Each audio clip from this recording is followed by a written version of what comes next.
Vem conhecer esse livro, onde o ser humano é fruto da terra em que vive.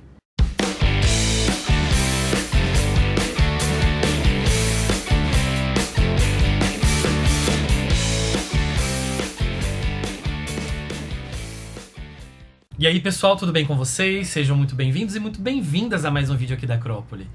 Eu sou o Luigi e no vídeo de hoje eu vou falar sobre as minhas impressões de leitura desse livro aqui, que se chama Fruto da Terra, do escritor Matheus Zucato.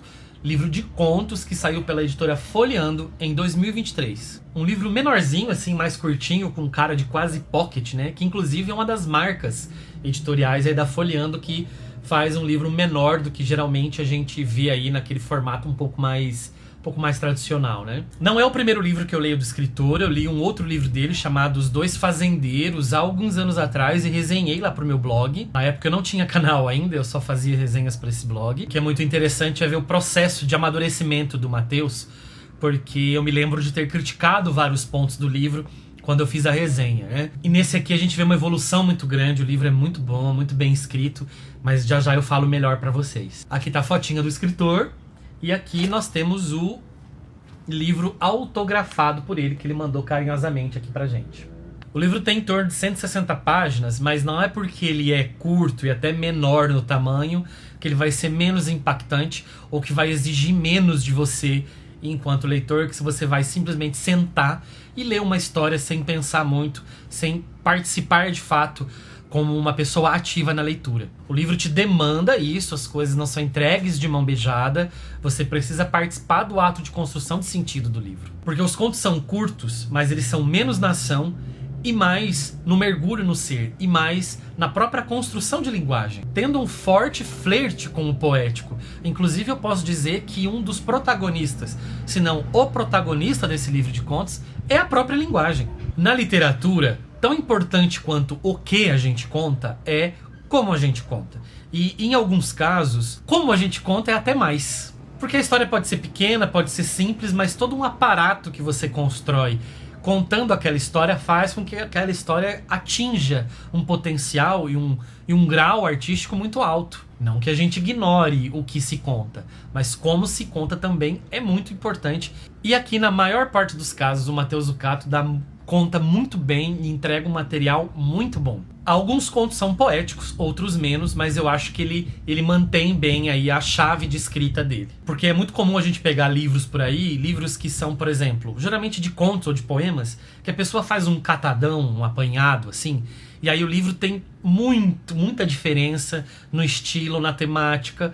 Pode ser legal pela diversidade, pela pluralidade, né? Mas não dá uma cara de uma união. Aqui não. No Fruto da Terra a gente vê que esses contos estão muito bem costuradinhos um com o outro, mesmo que eles sejam independentes um do outro. Em uma comparação com o boxe, o Julio Cortázar, escritor argentino, dizia que se o romance vence por pontos, o conto deve vencer por nocaute. Por quê? O romance, como ele é longo, ele tem tempo a perder, digamos assim.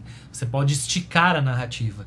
No conto, como ele é geralmente curto, você não pode perder tempo, você tem que ir logo pro soco. Porque o arco narrativo é pequeno, você não pode perder tempo com coisas talvez inúteis. E eu coloco inúteis aqui bem entre aspas, tá? E o Zucato segue um pouco nessa linha, né? Mesmo com o apreço dele pelo poético, o trabalho de ourivesaria, né, da linguagem, ele vai, né, direto, ele não perde tempo com alguns excessos, mesmo que não necessariamente ele nos jogue nas cordas desse ringue chamado literatura. Mas os golpes estão ali, é que talvez você não perceba. Porque muitas vezes, aqui nesse livro, o golpe não vem pela ação. O golpe vem por um olhar, por uma fala, por uma indicação, por uma sugestão. Por isso que eu digo que os contos são fruto dessa terra fértil que é a linguagem. Os contos aqui, gente, mostram seres humanos na sua maior diversidade, complexidade, em várias situações, embora haja menos histórias que se passam nas grandes cidades e mais histórias em pequenas cidades, nos sertões. Inclusive, eu acho que está um pouco esquecido na literatura, né? A gente vem criando cada vez mais narrativas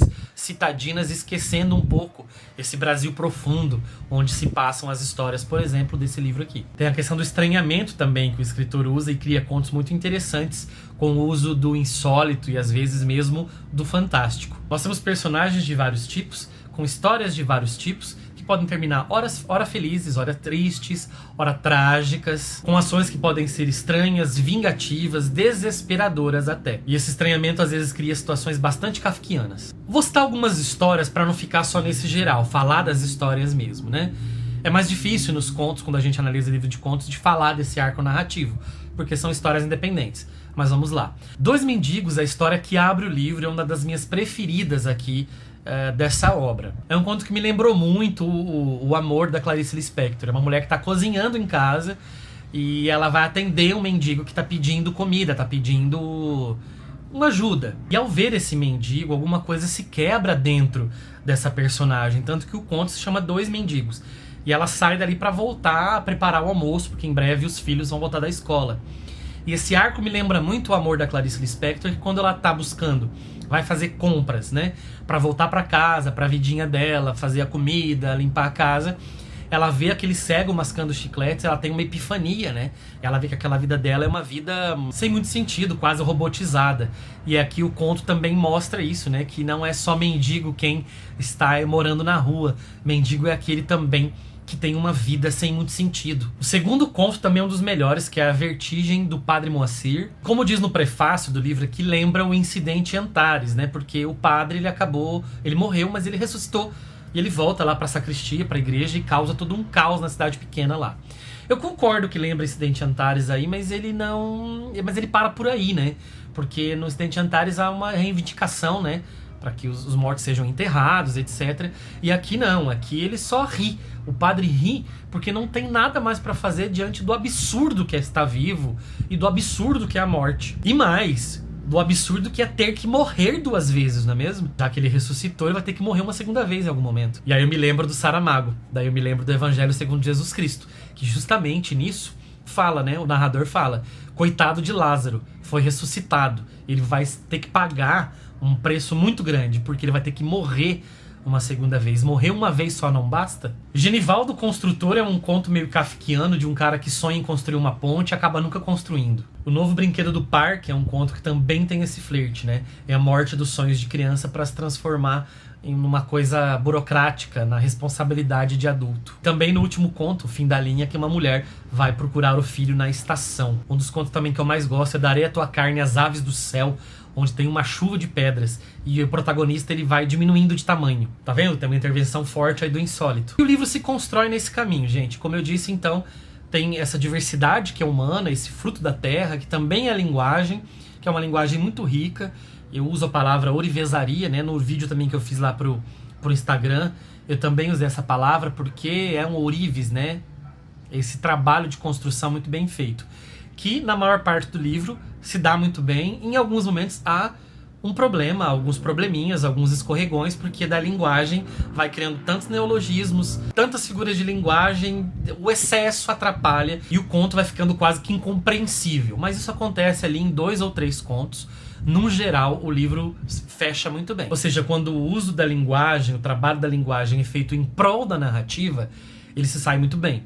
Quando a linguagem fica por ela mesma, no abuso de inversões, palavras muito rebuscadas ou em desuso e criação de neologismos também um pouco desnecessários, aí o livro cai um pouquinho no nível. Só que acontece isso apenas em 2 ou 3 textos e, no geral, o livro se mantém muito bem. Por isso, a Acrópole recomenda a leitura do livro Fruto da Terra, de Matheus Zucato. E é isso, gente. Espero que vocês tenham gostado da resenha. Peço para que você se inscreva no canal se ainda não for inscrito, ative as notificações, dê um like, comente aqui, né? Escreva nos comentários o que você achou da resenha, se você se interessou pelo livro, se você já leu esse livro, se você já leu outros livros do autor ou também dessa editora, que é parceira do canal, viu? Faço convite para vocês conhecerem o site e o catálogo da editora Folheando. Aqui na descrição do vídeo vão vários links, se você tiver um tempinho, se te interessar, dá uma olhadinha lá e clica lá nos links que a gente deixou disponível aqui. E no mais, fico por aqui. Nos vemos num outro vídeo. Um abraço e até a próxima!